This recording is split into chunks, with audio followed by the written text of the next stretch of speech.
The storm was merciless that night. Lightning flashed through the windows of the old farmhouse, revealing dust-covered furniture, torn curtains, and 100 forgotten memories. My name is Emily, and my parents and I had just moved into my grandmother's abandoned home after her sudden death. The air smelled of old wood and secrets. While unpacking, my curiosity led me to the attic, a place no one had entered in years. Each step up the creaky stairs echoed like a warning.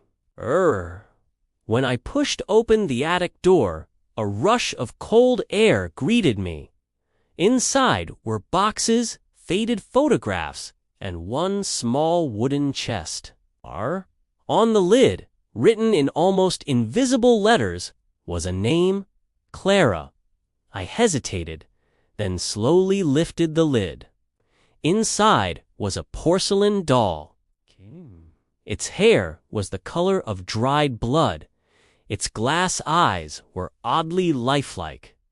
It wore a tattered white dress, and around its neck hung a tiny, heart-shaped locket. I smiled nervously. "You're beautiful," I whispered. But as I turned to leave, a faint whisper echoed behind me. "Don't touch me." I froze. The attic was empty. Only the storm answered back. That night, I placed the doll on my bookshelf.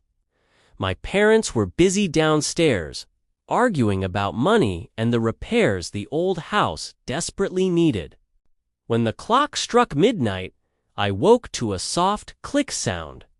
The locket on the doll's neck had opened by itself.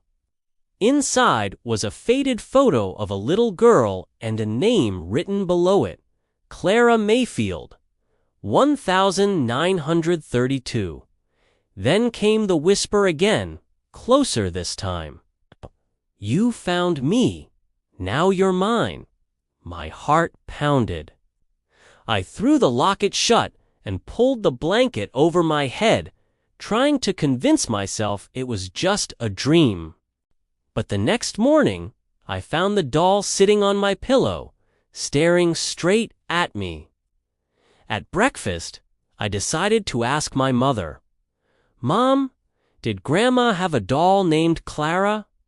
Her face went pale. The spoon slipped from her hand and clattered onto the floor. "Where did you hear that name?" she asked, her voice trembling. "I found her in the attic," I said. My mother stood slowly, whispering, "I told your father we should have burned that thing." I blinked, confused. "What do you mean?" She took a shaky breath. "Your grandmother got that doll from an old antique shop when she was a child. The owner told her it once belonged to a girl named Clara Mayfield, a girl who died in a fire. But after Grandma brought it home, strange things started happening. Voices, scratches on the walls, cold spots. When she tried to throw it away, it always came back." I glanced into the living room. The doll was sitting neatly on the sofa, as if it was listening to every word. 2 days later, my cat, Whiskers, went missing. We searched everywhere. We found him the next morning in the backyard, lifeless. His neck was twisted unnaturally, and on his fur, I saw it, a small, perfect porcelain handprint. I screamed. My father tried to blame it on a wild animal, but I knew better. I rushed to my room. The doll was sitting on my bed, its tiny feet covered in mud. That night, the whisper came again, laced with a chilling glee. One by one. That night, I dreamt of a burning house. A little girl in a white dress screamed for help from an upstairs window. "Help me, please. Don't leave me in the fire." Behind her, a figure emerged from the smoke, an older woman who looked just like my grandmother, shutting the door and running away. The girl's last words echoed in my mind as the flames consumed her. "If I can live, no one will." I woke up drenched in sweat. The doll was gone from the shelf. Then I heard it, a faint sound in the hallway, the tiny footsteps, click, click, click, moving toward my parents' room. The next morning, my father was gone. His bed was empty. The sheets were soaked with rainwater, even though the windows had been locked from the inside. The police searched for days, but found no trace of him. When I returned home from the station, the doll sat at the dining table, wearing my father's wristwatch on its tiny arm. That's when the horrifying truth crashed down on me. The curse was real. Desperate, I returned to the attic, holding the doll by its cracked arm. "What do you want from me?" I screamed into the darkness. The attic lights flickered violently. A child's voice echoed around me. "Justice. She left me to die." The photo in the locket shimmered, and for the first time, I saw the image clearly.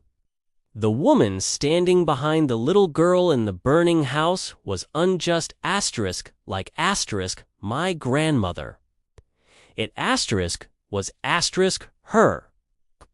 The doll's voice grew colder, filled with an ancient rage. "You are her blood. You will burn as she did," I cried, shaking my head. "I'm not her. Please, let me go." The doll's eyes turned pitch black. "Then give me her name." That night, I performed a ritual I found in my grandmother's old, dusty diary, a ritual to bind a curse. Placed candles in a circle around the doll. The locket lay open beside it.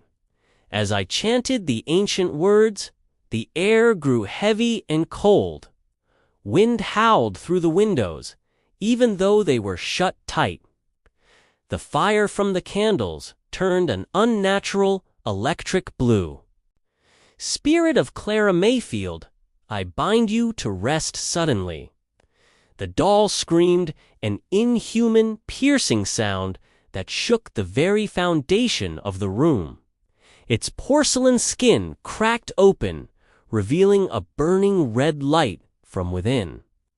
I grabbed the locket and threw it into the fire. Smoke filled the air, and I collapsed, unconscious. When I awoke, it was morning. The doll was gone. The locket had melted into a pool of ash.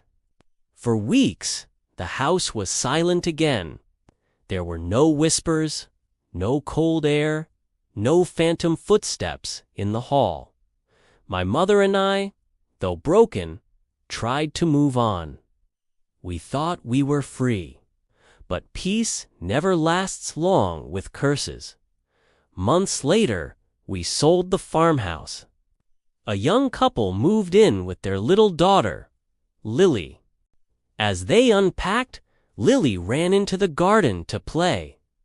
There, she found something half buried in the dirt near an old oak tree. It was a porcelain doll, one arm broken, one eye cracked, but a faint, unsettling smile was still on its lips. She picked it up and giggled, running back to her mother. "Mommy, look. Her name's Clara." As the sun set, the doll's remaining glass eye caught the last light of day, and for just a moment, it moved.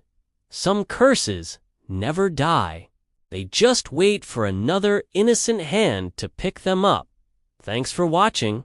If you enjoyed this story, don't forget to like and subscribe for more chills.